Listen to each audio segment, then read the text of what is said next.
ఎందుకు మద్యపాన నిషేధం మన రాష్ట్రంలో అమలు చేయలేమో మీకు చెప్తాం. ఒకవైపు తెలంగాణలో మద్యపానం ఉంది, ఒరిస్సాలో మద్యపానం ఉంది, అక్కడ నిషేధం లేదు.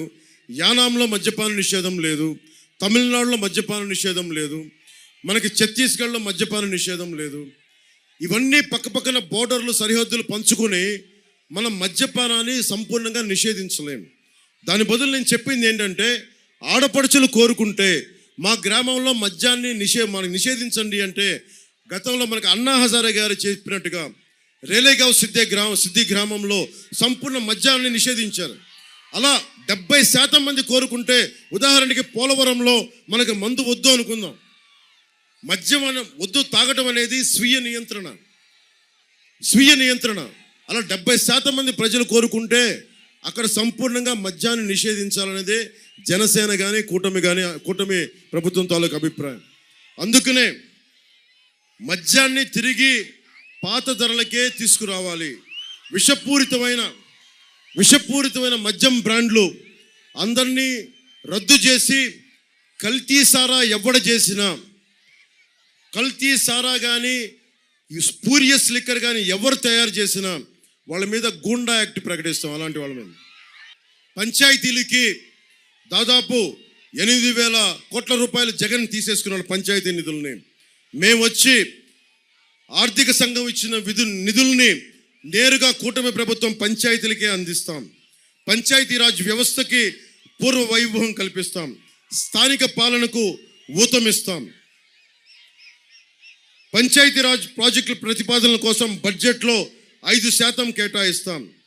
న్యాయవాదుల కోసం దాదాపు స్టైఫండ్ నెలకి 10,000 రూపాయలు, జూనియర్ న్యాయవాదులకి శిక్షణకి ప్రత్యేకమైన ట్రైనింగ్ ఏర్పాటు చేస్తాం.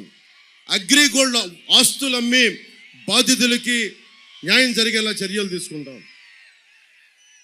ముఖ్యంగా పరిశ్రమలు రావాలి. ముఖ్యంగా మనకి పోలవరం కానీ ఇక్కడ మనకి ఉద్యాన పంటలు అభివృద్ధి చేయాలి, ఫుడ్ ప్రాసెసింగ్ యూనిట్స్ రావాలి, వాటన్నిటినీ చేసి పెడతాం. ఇవన్నీ మీకు భవిష్యత్తులో వచ్చే 2 రోజుల్లో మన ముఖ్య అంశాలు నేను చదివాను, కానీ ఇవన్నీ కూడా మీకు రేపటి నుంచి మీరందరూ ఇక్కడ డౌన్లోడ్ చేసుకోండి. మీరు డౌన్లోడ్ చేసుకొని ప్రతి అంశాన్ని క్షుణ్ణంగా చదవండి. మీకు నేను పరిష్కారం ఇచ్చాను. 33,000 కోట్ల రూపాయలు R&R ప్యాకేజ్కి ఎలా ఇవ్వాలి అంటే, 80,000 కోట్ల పైగా దోచేసిన జగన్ వల్ల కాదు. నేను 33,000 కోట్లలో గిరిజనేతర ప్రజలకు నిలబడటానికి నేను స్వయంగా నేను ట్యాక్స్ విధించుకున్నాను. నేను 1 కోటి రూపాయలు ఆ సెస్ ఫండ్కి నేను ఇస్తాను. అలాగే మన పుట్ట మహేష్ యాదవ్ గారు కూడా చెప్తున్నారు, ఇది ఆ 33,000 కోట్లు ఎలా తీసుకొస్తామంటానికి నేను చెప్పిన దానికి మహేష్ గారు ఒకటే చెప్తా ఉన్నారు. నేను కూడా పోలవరం పునరావాసం కోసం, నేను కూడా ఆ R&R కోసం నేను కూడా 1 కోటి రూపాయలు నేను ప్రకటిస్తున్నానని చెప్తా ఉన్నాను. ఏం చేస్తాను చెప్పండి? మన రాష్ట్రాన్ని ఎవడు రక్షిస్తాడు? మనమే రక్షించుకోవాలి, మనమే నిలబడాలి. నేను మీ అందరికీ ఒకటే చెప్తున్నా, చాలా కీలకమైంది.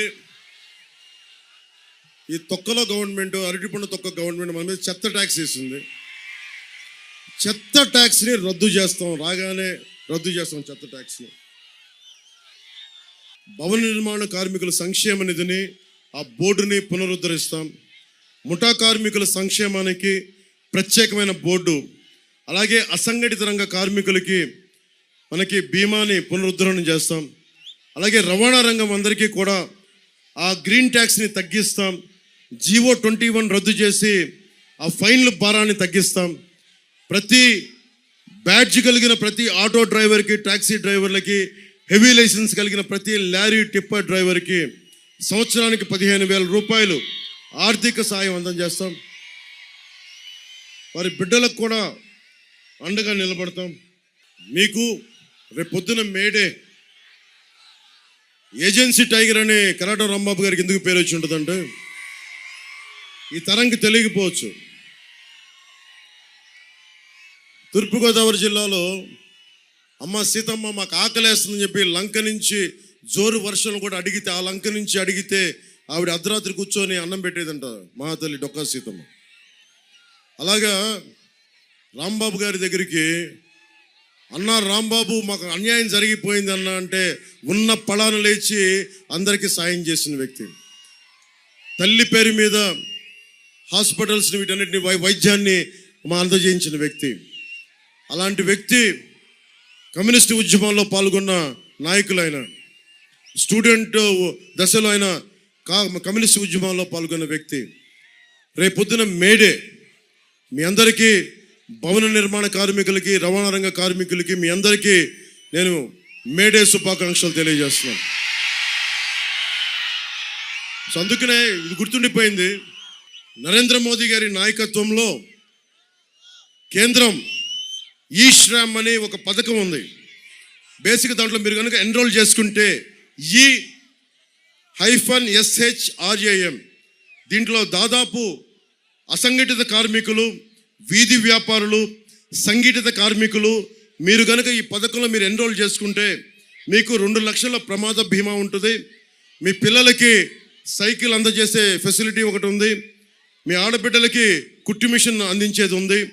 ఏదైనా ప్రమాదవశాత్తు జరిగితే 2 లక్షలు డెత్ ఇన్సూరెన్స్ ఉంది. ఏదన్నా అంగవైకల్యం చెందితే 1,00,000 రూపాయలు ఇచ్చేది ఉంది.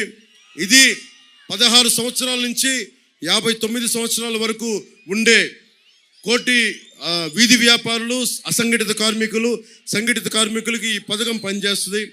దాదాపు మీకు నెలకి 3,000 రూపాయలు వచ్చే సదుపాయం కూడా ఉంది. దీన్ని మీరు దృష్టిలో పెట్టుకొని ఈ మేడే రోజున రేపంతా ఎంతమంది ఆంధ్రప్రదేశ్ నిర్మాణ కార్మికులు కానీ, అసంఘటిత నిర్మాణ కార్మికులు కానీ, సంఘటిత నిర్మాణ కార్మికులు కానీ, వీధి వ్యాపారులు కానీ ఈ పథకాన్ని, ఈ శ్రమ్ పథకాన్ని సంపూర్ణంగా సద్వినియోగం చేసుకోమని మీ అందరినీ రేపు మేడే కాబట్టి మేడే సందర్భంగా నేను మిమ్మల్ని కోరుకుంటా ఉన్నాను. చింతలపూడి తెలుగుదేశం అభ్యర్థిగా సొంగ రోషన్ గారు